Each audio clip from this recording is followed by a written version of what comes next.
naglaya sa bahay. Akala madali ang buhay, ngayon ay nagsisira.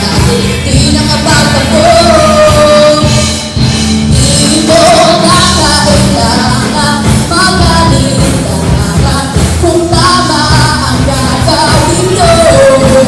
Basta't huwag kalimutan magdahan-dahan kung di sigurado sa kalalabasan ang pinapalang mo. Maliit na ang butas ng pagdakit kung gusto tumadami. Di mo maibabaw, sabihin mo na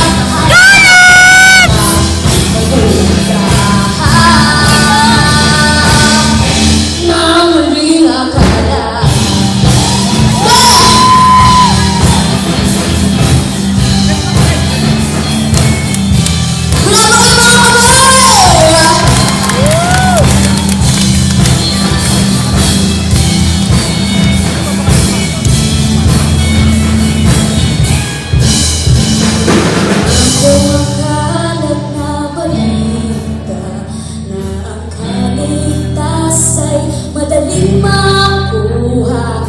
Bagong maniwala, mag-isip-isip ka muna. Marami ang nambang